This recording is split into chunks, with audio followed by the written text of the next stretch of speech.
Hasn't gone live yet. Okay, hitting the button, hitting the button. And you're up. All right. Hello, everybody. Thanks so much for joining us on this lovely Sunday afternoon, or from sometime in the future, whenever it may be. We're really excited to have all of our judges here today to see the videos from the Make-a-Thon that we've been working on. So can we get the slides up?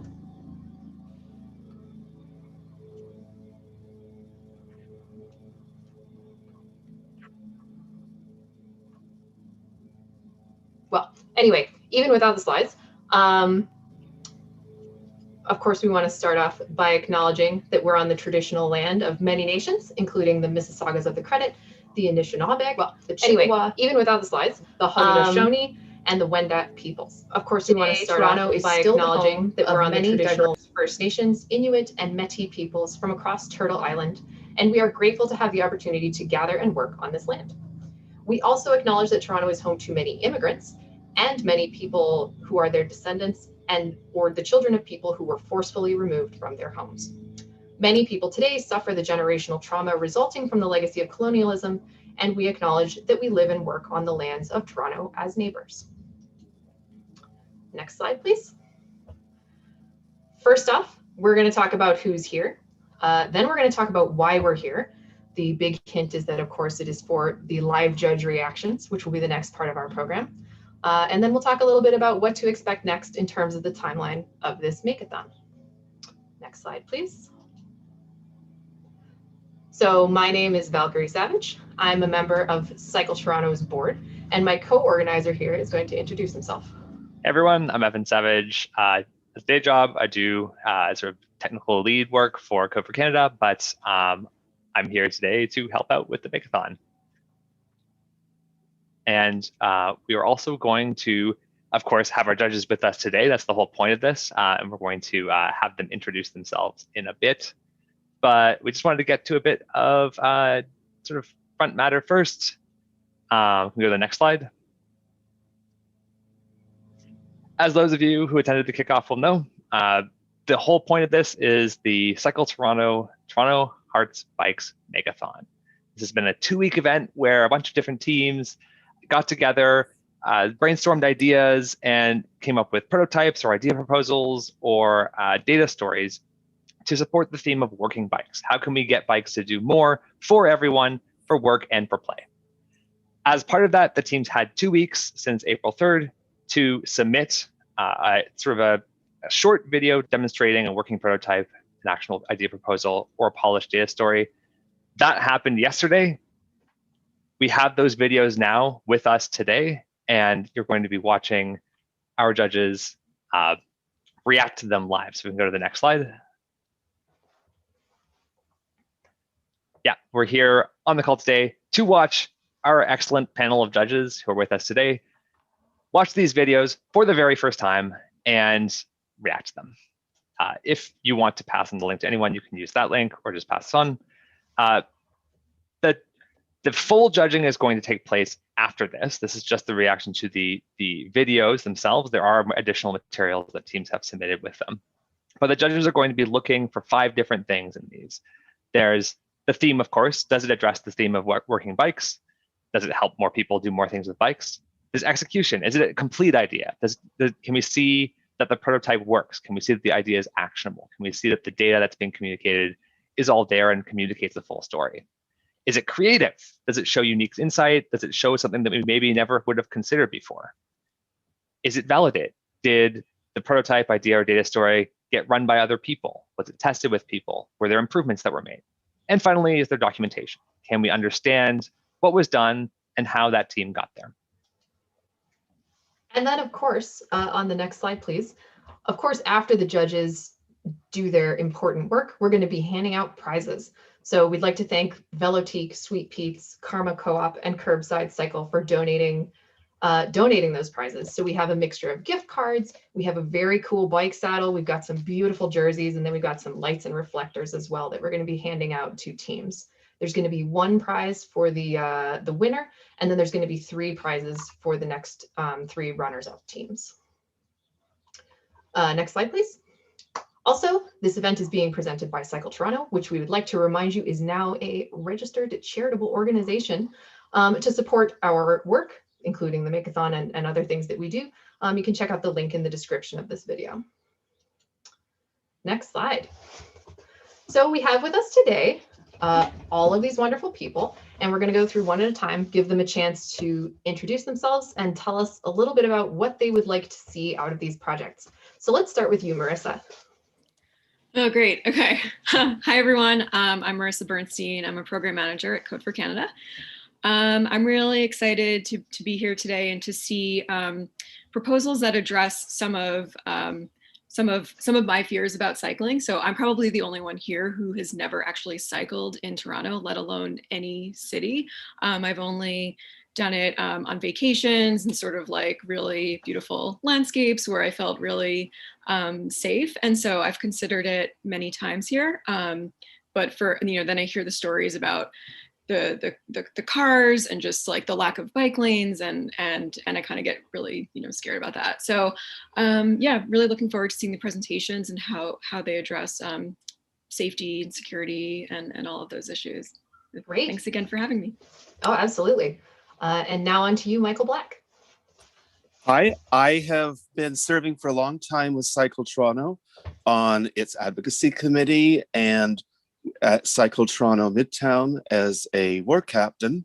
Also, I'm a co-founder of Walk Toronto and the Toronto Community Bikeways Coalition. One thing that has bothered me in the 60 years that I've been cycling is that much as we've been able to include protection on bike lanes, we still haven't come up with good ways to protect us from the rain that comes down from overhead. Mm-hmm. There's been some good clothing that comes out, but you can still spend a fortune on Gore-Tex and work up a real sweat in the summer. Also, fairings have been developed for recumbent bikes, which help on those, but aren't very useful on uprights. So at Walk Toronto, I look at the umbrella as being a really marvelous, simple invention that came out who knows when, and often have wished that there was the equivalent for the bicycle. So my challenge to all of you inventors out there is to come up with some sort of design that would be workable. And I do feel that would get a whole lot of nervous cyclists out there in inclement weather. Now we do see the roads filled with bikes on a day like this when it's sunny and it's Sunday. But if you have to go to work and it's rainy, chances are you'll use the TTC or, heaven help us, a car. Hopefully one of the teams has addressed that challenge. Over to you, Brad. Can you tell us really quickly who you are and what you'd like to see from these projects? Hi, everyone. Brad Bradford, City Councillor, Beaches East York, out here in the Big East. And, I think we've seen a prolific uptake in cycling in our communities over the past year. Certainly the pandemic, a bit of a silver lining, has shone a light on the power of the bicycle. Folks have been getting out in the back of the shed, pulling out that bike, getting some lube on those rusty chains, fixing the flat tire, getting out there in their neighborhoods. That has been fantastic. We've seen that coupled with a prolific investment and expansion in cycling infrastructure across the city over the past year. Kudos to the Cycle Toronto team. That would not have happened without you and everyone's advocacy work.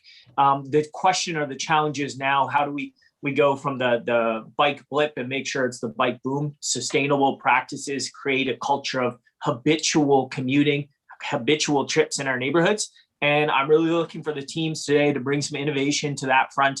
How can the bicycle be a practical means to get around your neighborhood, to get out, support local businesses, to take care of some of those shopping, get the kids outside, get everybody active. So really just making, turning our heads towards the bicycle as a practical tool for active transportation, for getting around our neighborhoods, for doing it safely, and looking forward to seeing the innovation in that respect. Awesome. Thanks very much. Thank you. Oh, absolutely. Up next, Raphael. Hey, I'm Raphael Dumas. I work in Toronto Transportation Services Data and Analytics Unit. I've been at the city For 4 years before joining the city. I interned at the Boston Cyclist Union. As a city employee, I guess I must say that I'm here representing myself, and my opinions will be colored by my experience at the city, but I am not, in fact, representing my department. Given the theme of working cyclists, I was thinking about how people who are on their bikes to work are kind of necessarily on their bikes longer, and therefore have more exposure, or are longer in the saddle, and therefore to some degree longer at risk, and may have less choice in kind of where they bike if they're biking for work. So I was intrigued partially around data in better understanding what their the needs of working cyclists would be through data, but I guess also is there an advocacy element of how they could be communicating their needs if they are different to either advocacy organizations or the city? Great. Thank you, Raphael. Darnell, can you tell us a bit about who you are and what you'd like to see out of the projects? Sure. Darnell Harris. I've been a longtime member of the Cycle Toronto Advocacy Committee, now part of the Cycle Toronto board. I'm also the executive director of our Greenway Conservancy, and certainly our focus for a very long time has been, working bikes and the reality that within a suburban space, especially, there are questions about how you move people, how you move goods, questions that are usually, not answered within discussion. And there's a big gap between a car and, a bike that doesn't have any capacity to do that. Also, especially considering, the pandemic as well, and the growth of things like, meal delivery. I'm reminded that Cycle Toronto used to be known, of course, as the Toronto Cyclist Union, and was initially founded by bike couriers. So definitely, there's a history there, and I'm looking forward to see what people have come up with. Excellent. Keegan, could you please give us a few words about who you are and what you'd like to see? Yeah, so first of all, thank you to all of the amazing judge talent that we've got, and for all these amazing submissions. I'm so looking forward to seeing what you've come up with. And I'm the executive director of Cycle Toronto, and I've been with the organization since 2013. I used to not consider myself a cyclist. So as Cycle Toronto thinks about advocacy, education, and encouragement, I think what I'm most excited to see is the mental barriers that maybe could be presented to people differently who maybe don't see themselves as a cyclist, but would use a bike if the physical or mental barriers could be removed. So really looking forward to seeing what people came up with. Oh, that is great. All right. And last, but of course not least, Marvin, can you please give us a few words about who you are? Hi, everyone. Thank you, Valkyrie. Thank you, Evan. Thank you, Keegan, for the invite. This is so exciting. I can't wait to see what you guys come up with. My theme of what I would really like to see is anything that can lower the barrier to get more people riding. So may that be political or technical. Or political, I mean, get more people in underneath the big tent of cycling, get them more engaged at City Hall. Politics is tough because it's something that I've studied for many, many years, and I'm part of in my work as a Health Promoter Access Alliance. And it's hard to deconstruct and understand and engage with City Hall. So it may be political or maybe technical. So some of these things that we've been talking about, like keeping the rain off of you, making it more comfortable, making it more safe, that's all in the game. And I'm really excited to make sure that we see some really cool technical innovation here or political innovation. I'm really excited. Thank you. Great. All right. And now if we can get the slides back up, we are ready for our feature presentation. So the total number of submissions that we got was 7. These teams, as Evan noted, have been working for 2 weeks on these projects in spite of, Toronto going into a lockdown. Several of the teams had, issues of their own that they had to go through in the past 2 weeks. It's a very difficult time. So we're excited to see what these teams have. Can I please have the next slide? First up, we have a submission from Cappel's Custom Carts, and the team, this is a team of 1, Manuel Cappel. So let's play the video. Hi, my name is Manuel Cappel and I live on the Toronto Islands. Due to the nature of our community, we find ourselves wanting to move material on bicycles in all weather and in all seasons. The problem is the standard bike is good at carrying its operator, but is not designed to carry much else besides. To this end, I design and build bicycle trailers, like this one, which I finished last week. It's made of galvanized steel tubing, all metal mesh, has a reinforced hitch arm which clears rear wheels and panniers of most bikes. And at the back, it's got a tailgate that I can drop down when I want to lengthen the cargo bed area or carry a longer load. I prefer to use the saddle post as a hitch point rather than the rear wheel space like some trailers. And the reason is, when I want to, I simply disconnect the trailer and then I have a nice large hand cart. I also like converting old shopping carts that are abandoned on the streets and byways of our city into bicycle trailers. I find them ideal for a number of reasons. They're quite tough, they have a decent sized cargo area, and frequently toddler seats as well. And with a little extra steel and a pair of child bicycle wheels that I also frequently find in scrapyards, I can build in 4 hours a lovely little bike trailer like this. Turning garbage into bike trailers is my thing. All right. So that was our first entrant, and we'd love to hear your initial thoughts about this video. Super cool. Cycle Toronto has bike trailers that are like that, but just the ease of use, noticed, and how it's attached and even how you unload. I can see that being so practical for people. Definitely, yeah. Certainly, it's extremely ingenious design, and I like the reuse element part of it as well. Yeah, I really like that it attaches to the seat post, which is a lot more secure than going down to the hub. And just the streamlined design is fantastic. It looks great.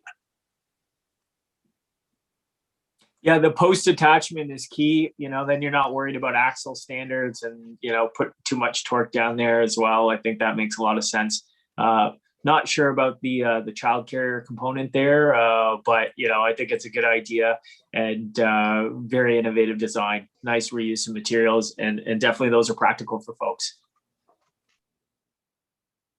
Yeah, I'll go. I like the ease of it. It looked like it was really easy. I've tried child trailers, and attaching to the chainstay or the axle, you always wonder if it's going to pull that wheel out. I was wondering if it would stand up by itself. That's the first question, because if it would stand up by itself after you unhook it and just lift it away and just have it sit there for a second without it tipping, that'd be a nice little feature to have, though. But well done. Reuse. I like the reuse of the materials for sure. Yeah, I love that this was sort of born out of his values around reuse and sort of turning the trash into treasure, and also seems really great. Fits within the context of the Toronto Islands. I guess my one concern as someone lives in the city, I would riding around. As I'm not the cyclist of the group, but riding around with one of those just seems a bit precarious. So I would just wonder about how that's applied to different contexts. Great. All right. Shall we roll the next video? Evan, did you want to give a brief introduction? Sure. The next project up is Smart Dashcam for Bicycles by Richard Audette, another one-person team. Hello, Toronto loves Bikes Make-a-Thon. I'm Richard Audette, and I love bikes. I enjoy biking from my home in North York, near Malesman Square, to my office near Union Station during the week. The most harrowing part of this ride is the Yonge 401 interchange, which requires 2 lane changes with fast-moving traffic from the 401 on and off ramps. As cyclists in the city, we all have scary spots like these on our roads. I would like to present you with a smart dashcam for bicycles as a tool for these challenges. A dashcam could increase safety, collect evidence in the event of an incident, and gather data. For the purposes of the Make-a-Thon, I have built a smart dashcam with blind spot detection similar to what you would see in modern cars. The IIHS says that in cars, this feature lowers the rate of all lane change crashes by 14%. My prototype consists of a laptop in my backpack running code, an AI accelerated camera from Luxonis mounted to my seat post, my smartphone as a display. It's a few hundred lines of Python code that builds on a freely available AI vehicle recognition model from Intel. The vehicles are recognized and identified by the AI model. The video is streamed over Wi-Fi to the smartphone. A caution alert is added to the video when a vehicle is detected. In this proof of concept, the dashcam is just a fancy, complicated, expensive rear-view camera. A final version would expand on this functionality by integrating features such as sounding an audible alert when danger is detected, recording the speed and proximity of the cars around you, integrated GPS, cloud and social features for sharing data with the city and fellow cyclists. For further information and source code, please visit my website. Thank you. Awesome. So let's, what do people think of this? When I was at the Boston Cyclists Union, my coworker Doug actually had a front and rear camera because he had to bike around so much. So I think the addition of smart features, and in particular like a warning, is pretty impressive. Seems like a pretty useful feature. I like it. I like the technical aspect of it. The AI piece, I'm not sure how that works, but that's not me. But I'm more interested in how you could share that stuff. If you could share it live, if you could share like with one button press, like if something happened, I want to share it with my close friends and family. I want to share it with whoever. I think that's the make it or break it kind of really make it uptake of a technology like this. The ease of sharing, I think, would be really helpful. As someone, go ahead. Oh, I was just going to agree with you, Marvin. I was thinking about almost like it's amazing that technology can do this, but like, could it be part of an app, I guess, so that it's very easy for any person to hook up, and also just thinking about like the troublesome spots. I mean, I know I ride a bike for transportation, but the Yonge and 401 interchange is not something that I necessarily that the smartphone app would get me over, because it's a harrowing experience for sure, and does speak to the work that Cycle Toronto needs to keep doing. But yeah, I was thinking about Strava as an example. People like to log their trips, and could there be a safety reporting feature, within a trip logging app, so that it's very easy for someone to use their smartphone in real time. Yeah, I have had to negotiate the 401 Yonge intersection plenty of times, not to speak of many other situations on expressways or near them. And yeah, I would really be able to appreciate the utility of this. It sure beats a rear view mirror. I'm not sure if this actually went into circulation, how easy it would be to install, or how complicated the setup would be. I have some worries about that. If it was simple, I would, for one, be a customer. Yeah, I would. Go ahead. Go ahead. Okay, I'll go quickly. Yeah, I think this is awesome. I think this is the kind of thing I would look for to kind of cross that barrier of a non-cyclist to considering on the fence about actually cycling because of the safety features. I also love that it's collecting the data and it's sharing that with the city and open data sources. And I have a lot of questions about sort of like how it works, but in theory, that would definitely help to make me feel a little bit more at ease. Before Brad says whatever he would like to say, I will mention that we have supplementary material from these teams. So there's a blog post and some other code data that comes with this submission that you'll be able to look at later.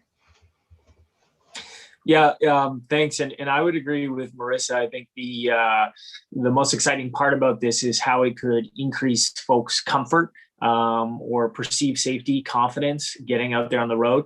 I know that, there's a product, Garmin makes a radar device that goes on the back of bikes and will tell you what's coming. And similarly, you can see it on your your computer device as those cars are coming. This offers a lot more functionality with the video piece. The fact that also you don't need a separate device like a Garmin head unit or something. You're just attaching your phone. A lot of folks do have a smartphone. So, improving sort of the interface, making it user friendly, maybe the idea of pairing it with an app that folks use. I think that would give it a lot of utility. And again, just that confidence of like not having to be shoulder checking all the time, especially like the Young example or Bayview or all those places when we're going over the 401. There's multiple lanes, traffic, merging going on. This would do a lot to increase comfort and confidence, especially for maybe newer cyclists trying to get out there in some of the suburban parts of Toronto. So I love this one. I think it's great. Awesome. So we've got better, safer cycling through technology with the smart dash cam for bicycles. Back over to you for the next project, Valkyrie. Yeah. So the next project we have is also from a one-person team. The participant's name is Jeannie Lee, and she is going to propose secure bike parking.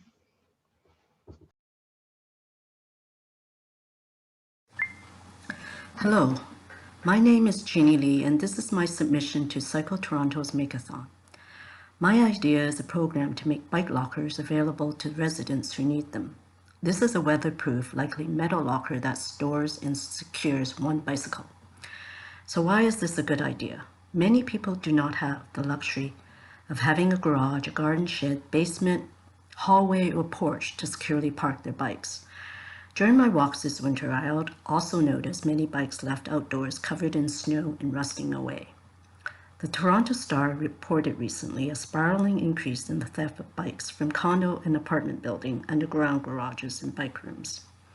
I also wonder how many people are discouraged from using the bike because they don't have a place to store their bikes securely or cannot lug their bikes up to their apartments or cram them into elevators, or because building owners and condo rules just do not allow bikes to be stored in units.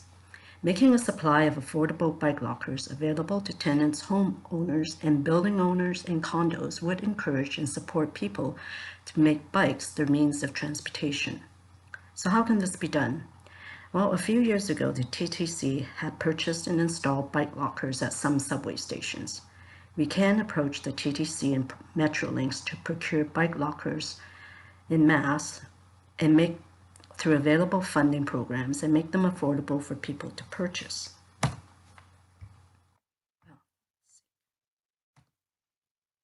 Minimum number of bike lockers could be part of the planning requirements for construction of rental apartment buildings and condo developments, in the same way such projects are required to meet minimum parking requirements.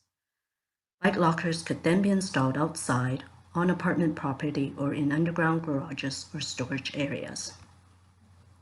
Thank you for your attention.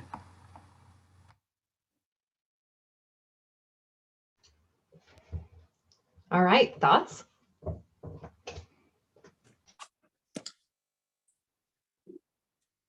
Definitely bike parking is a serious issue. So I like the idea that came forward. Including it as I think some folks here are well familiar. The city tends to have a lot of requirements in code for developers, and having properly designed bike parking would not be an additional onerous one, especially because right now they do require bike parking, but as far as I'm aware, don't make any specifications onto what bike parking exactly means. And therefore, that is something that the city could very easily and freely establish minimum standards for. I love this because it addresses a major problem that affects older multi-residential units that were built before city standards came into place. I live in such a building where, for instance, there are 3 parking levels. One is devoted to tenants' needs. The other 2 are rented out to the public. And if you own a bike and live in the building, you're out of luck. In general, I find that at City Hall, multi-residential tenants and condo dwellers are kind of neglected compared to single-family homeowners, and that this addresses a big need. And I think that it's not original in design, but from the social justice point of view, it scores top marks. Hi, I'll go. This is, I feel like we could do a whole make-a-thon just on bike theft because Toronto was just horrible. Like, it's just, I've heard of every conceivable story of bikes being stolen inside, outside homes, in condo lockers, parking inside of cars, on top of cars, in RVs. It goes on and on and on, and it's terrible. It's a huge barrier. It's a huge barrier for people who are working hard, who may not be can afford a car, who can finally get that bike, or who've gone through our programs, who've built a bike and have lost a bike. It's just something that we need to address, and something I think about all the time is like, how do we prevent this? Like, how do we get around, like, and there's already standards for creating these things. I just feel like there's just no will, like, in terms of business, to try and make it easy or affordable, or it's got to be like a concerted effort from every sector of society, maybe public, private. We need government on board. We need everyone to figure this out, because Toronto has a long history of horrible bike theft. I'm going to take a note about that as a potential theme for the next one of these. It's so true. I'm not going to reiterate anything that's just been said. I think those are excellent points. But yeah, the thing that came to my mind with Jeannie, with your proposal, is e-bikes, and just that in and of itself being just a huge barrier for some people to even consider riding a bike for transportation, particularly if there are longer distances for them to cover.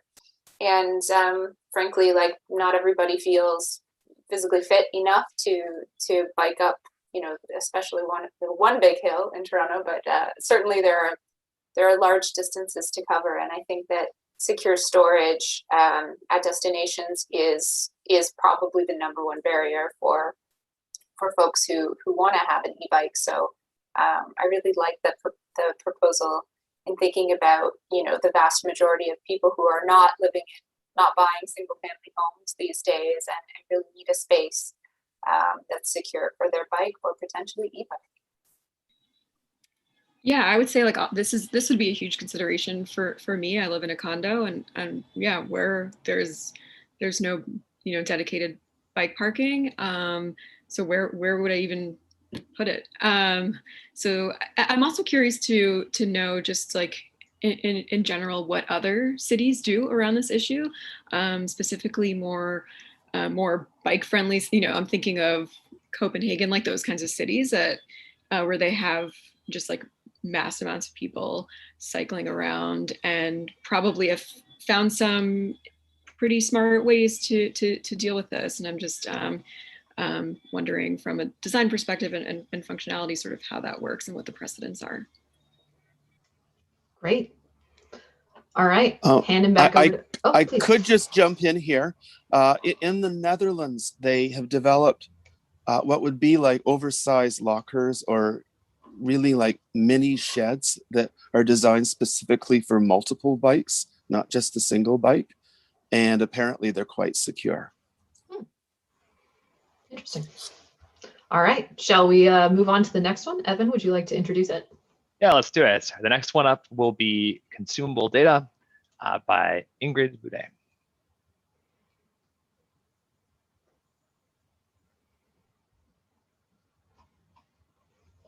Hi. This all started a while ago while I was riding home on the Queensway. A big semi drove by me, and I felt its mass and its size, and the noise it created just enveloped me. I felt vulnerable and scared. I began to think about the relationship about sound and safety. So today, the technology exists in our phones where everyone can measure sound. and add it to a database and visually see the results. Then that information can be used to support our stories, communicating what a healthy and a safe area sounds like and feels like. People don't engage simply because there are limited ways of communicating what is important to them. Also, they don't get to interact with the information they submit in a way that means something to them. Through this type of an app, people could be encouraged to submit and interact on topics such as how to get from A to B better, unsafe environmental conditions, and noise. The dB level of an area is an indicator of the safety and air quality of that space. And up to this point, there's been very few opportunities for people to measure and share their environment in any way. I've created an app through ArcGIS Online where people can share the data and then use it organically.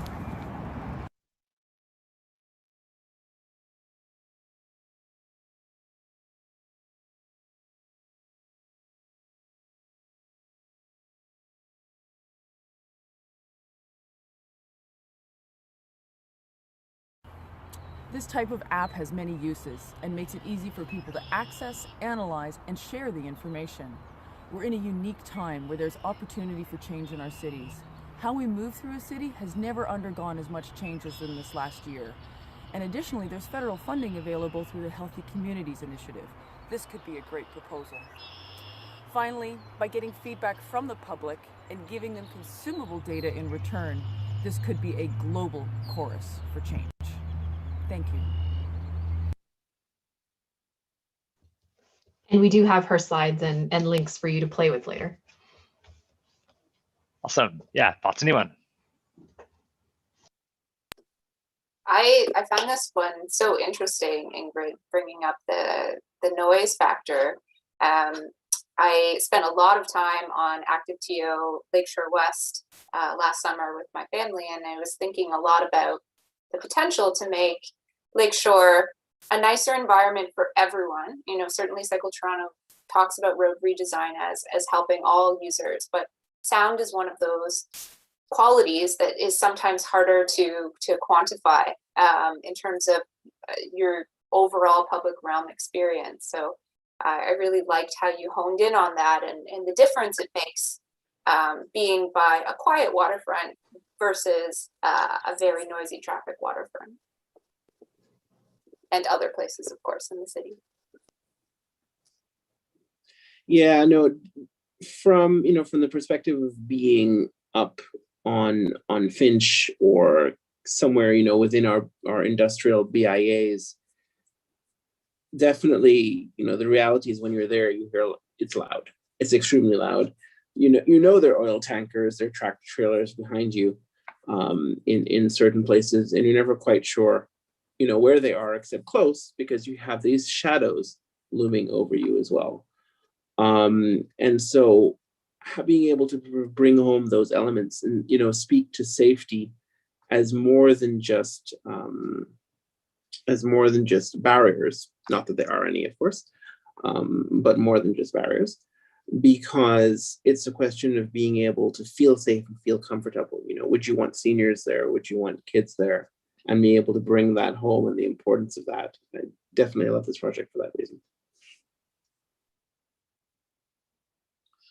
In the disability community, there are folks who suffer from noise sensitivities, and often people sort of focus on mobility disabilities without realizing that someone with cerebral palsy might be not just bothered by noise, but could go into a state almost resembling shock. So this would be really useful for them. And I know I myself, can be in environments that Darnell talks about, truck routes and the like, and it totally interferes with my cycling pleasure. So yeah, this would really help us to communicate problematic, noisy routes and perhaps do something about it, because like trucks are invading my own neighborhood, and there's been lots of complaints about collisions, but of course noise is also a factor. I think this is. Oh, sorry. Go ahead, Marissa. Sorry. I think this is really cool because it's a layer of the city and living in the city that like many of us, I speaking for myself, like don't necessarily think about so much, but that it could have big implications on cycling around or just getting around the city in general. And I would say it just the construction noise as well. And I would imagine cycling past construction sites that are really active could be problematic and sort of throw you off in a similar way than passing by a large tractor trailer. So I just think it's really cool. It's really like an eye-opening concept. There's a concept called level of traffic stress in the I guess literature or academic world as a way of kind of having a cycling index that would be comparable or as a counter to the level of service, LOS, from traffic engineering. And the index kind of takes into account like the presence of cycling facilities and the quality of them, but then also the volume of traffic and the speed of that traffic. And I think noise is like a very important element of that. And I do really enjoy, I guess, a second entry in an idea of kind of passive data collection through devices that could be kind of brought up into or to improve, I guess, cycling navigation apps. Awesome. Thanks, everyone. So a lot of great thoughts on noise as an indicator of less safety and other negative outcomes. So back over to you, Valkyrie. Yeah, I was going to say the next project we have is by a team who calls themselves the Recycles, Lynn and Gordon Stratford, and they're going to present 3 ideas in just 2 minutes, and those are tote, alert, and assist. Hi, I'm Lynn. And I'm Gordon, and together we form The Recycles. Wanted to thank the Make-a-Thon team for this initiative and also for the great challenge. We're designers at heart, and we love thinking of new ways to solve problems all the time. So today we have 3 ideas to share with you. Tote, alert, and assist. And these ideas come from lots of observing. We really want to spend time trying to figure out how to make things better. Tote. Through lots of bike travel overseas and here, we've observed all sorts of challenges in terms of baggage and people traveling, moving from planes to trains to bicycles and back again. Alert. Again, through lots of experience in road and trail biking, we know that it's really dangerous. And what we're trying to do is figure out how to make it safer. Assist. More and more people are biking. There's all ages and capabilities. People sometimes are very experienced and sometimes they're just starting. We just want to figure out how we can make it easier to enjoy biking. Thanks again. And we really enjoyed this. Yes. Thank you. So that video provided quick flavor. They've also submitted additional slides about each of these ideas. But initial reactions.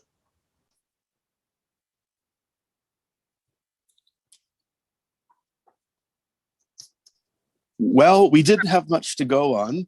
From what I can tell, I do empathize with newbies who haven't figured out a way of transferring luggage, baggage, bulky purchases from, say, a store or a train station, transit station to their bike, and then maybe getting it home, especially if they have to use an elevator or go up steps. I personally tend to put things in a backpack and just transfer from my back to a bike box, and I can use it in a store or whatever. I'm really eager to find out their solution, which they didn't offer many clues for. So I sort of reserve judgment until we get more details.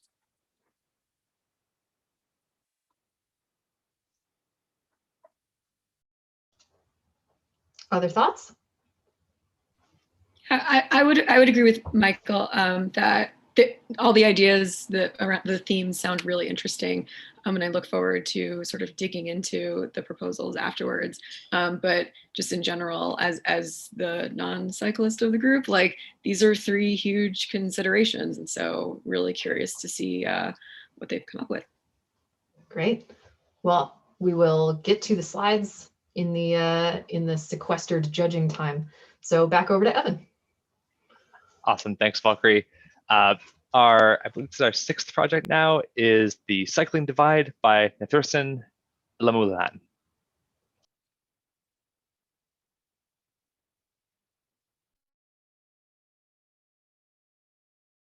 Hi, my name is Nathursson, and for my submission, I'll be explaining a data story of the differences between cycling infrastructure in and around the city, specifically on why this may make it harder for a cyclist just getting started outside the core. On the right-hand side, you will see a multitude of maps that will change as you scroll down below. Each map is interactive, so by selecting any of the elements, you'll see more context, and on the top right, you'll be able to expand if needed. The left-hand side will have supporting text just to explain what each topic is highlighting. Throughout the story map, we'll hit a bunch of topics such as the overall network, its current status and upcoming changes, the different type of infrastructure within the cycling network and why one may be more prevalent in certain areas versus another,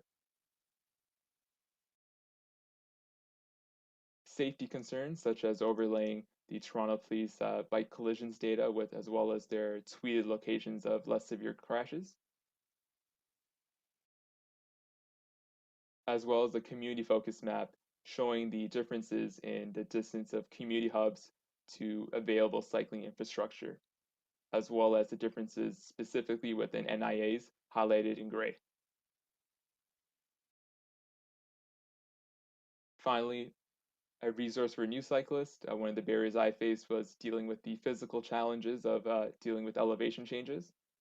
With this map, it will show new cyclists the same type of network, but in a new scope of understanding beforehand what type of challenges their proposed route may take them.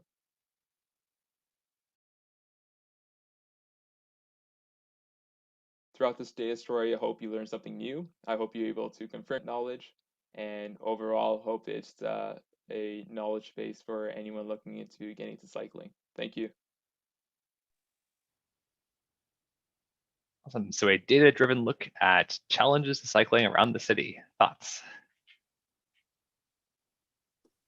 Well, I think, again, those challenges were very well identified, and I certainly am looking forward to learning more about this project. I certainly can see a lot of opportunity for Cycle Toronto to dig into this and see what we can do with it.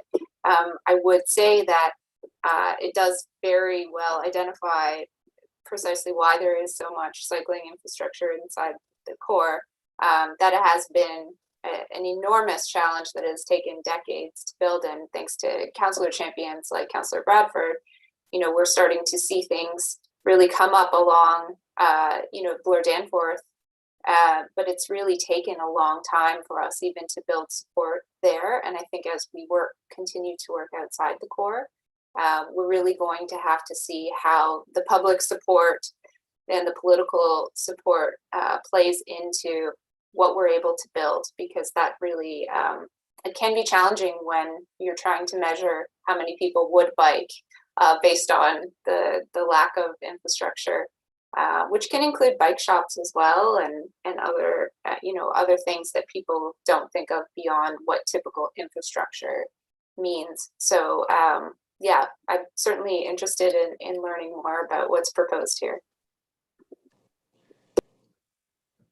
It's certainly, Keegan, I like this as well. I mean, I've been asked, and we've been asked on more than one occasion, in terms of the work that we've been doing in the Northwest, why does it matter?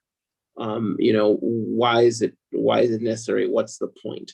And what I like about that sort of story map is it shows very clearly, the collisions or the various issues, and also as an online method in that way, it showcases the story and is also adaptable, so it can be expanded upon to sort of drill into additional data sets, make additional points, and sort of showcase what the need and what the purpose is for the type of, to be able to meet the transform TO targets, for example, in any serious way, to be able to show sort of how do we actually make cycling a practical mobility choice for businesses and people throughout the city. Yeah, I like that it aggregates various factors which would influence especially newbies who are just getting to know the lay of the land and the tricks of cycling. Keegan has mentioned infrastructure, really important, and Darnell has mentioned other things, and what I want to get focus on is changes in elevation, because that's something that we don't really talk too much about, but beginners are just terrified of coping with major hills. So just for instance, the 401 Young intersection is in Hogs Hollow and incredibly dangerous, but it also lies in a vale, and you have to go up a major hill to get out of it, which really puts off a lot of people. So if they know that that's dangerous, that there's been lots of crashes, and there is no viable infrastructure at this point for cyclists, it's sort of like a no-go zone for cyclists, especially beginners. And if you're looking at a map which shows Yonge Street being a nice straight line, it doesn't tell you very much about the problems you're going to encounter in Hogs Hollow and at the 401. Yeah, I think further to Micah's point, I would totally use it for the reasons you just listed. I lived in the city for 10 years, and primarily as a pedestrian, pre-pandemic public transit, but I feel like I don't really know what it would be like to actually be on a bike around here. And so I think this tool not only highlights incredible inequalities across the city, but also provides a really useful and practical means for people just getting out to find the best route to get from A to B. Awesome. Great. Everyone. Pass it back over to Valkyrie for the last. For the last submission. All right. Our last submission comes from a team that calls themselves Bike Share. And it consists of PatCon, Dawn, Udit, Diedrich, and Alicia. Hey, we're Bike Share. This is our zine submission. Hi everybody, we're Bike Share, and this is our zine. And in the zine, we talk about how we can use the city's bike sharing infrastructure, which is Toronto's bike share, to build another sort of layer, a benign parasitic layer, where we are that's a little bit more social and a little bit more community minded. Part of this is to build a protocol for sharing bikes amongst each other, and also doing some physical prototyping to sort of augment the physical bikes that already exist in the city. So I'll pass it off to Pat, who can talk a little bit about the protocol, and then we can talk about the physical prototypes. Hey, yeah, so this protocol is just mostly a social protocol, and we decided we could build an app, but it's easier to just do a signal group. So the way that we have it working is that you join with approval from the group. You give kind of notice of your intent to sign out a bike soon, to give a notice, and then you drop a pin for the location of the rental that you want. The person who's loaning the bike share membership fakes their GPS location and then sends a pin. And then the borrower gives the okay. The person who's loaning gets very enthusiastic about the bike coming out. And then when the borrower returns the bike, they just kind of confirm. So, and all this has to happen during emoji, because if you speak with anything but emoji in this group, you get ejected. That's it. So on to some of the physical prototyping, the party pack. So we started off by making a flag/bag out of an old t-shirt. So this is something that you can affix to the bike to carry some of your party pack materials around with you when you go and share a bike. And it also doubles as a flag. There's some instructions there for supplies you'll need and how you can create your very own t-shirt flag bag. One of the items that we thought you could carry in your t-shirt flag bag is some celebratory handlebar bunting, and there's some instructions there and a template for how to create your very own bunting. And I'll pass it off to Dawn to talk about some of the other materials you might want to carry in your party pack. If you're having a bike party, along with the bunting, you're going to need things like flags, maybe a picnic blanket, Bluetooth speakers, some PPE, drinking cups, I don't know, and more.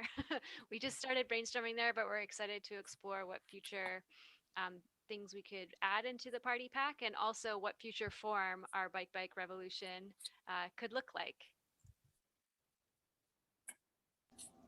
All right, reactions to this. I really like that you tapped into how fun biking is. Like, this was a very fun proposal, and I often think when I'm trying to cram my pannier or whatever I'm using into that front basket on my bike share, I could use a flag bag for sure. So I like the idea of giving more people the opportunity to use bike share while they're not currently using it. I don't know how many people informally do that with their pass already. But I think it's certainly a cool idea that giving more people the opportunity to try a bike share as an opportunity to maybe try biking and see themselves as someone who can bike more places. It's like a cool mentorship model. Definitely, plus one on the public joy element of this proposal, and especially the flag bag. I know the first time that I used Toronto Bike Share, I put my iPad in its Gorilla case, thankfully, in the front case, and it didn't take 2 blocks until it fell out right in front of the front wheel, and I rode directly over it. iPad was fine though, thanks to the Gorilla case. But definitely there's some improvement that can come to that basket for sure. But yeah, no, overall it's great to see that there's been a focus on just how fun use of Toronto Bike Share can be. They use the word party, and it's kind of unfamiliar. I have vague memories of something that people used to do a long time ago. And I looked it up in the dictionary, and yeah, it seems like a great idea. When the pandemic is over, then this would really help us to pick things up and start enjoying things together. Yeah, I see this. It's fun. It's great. I see lots of potential, like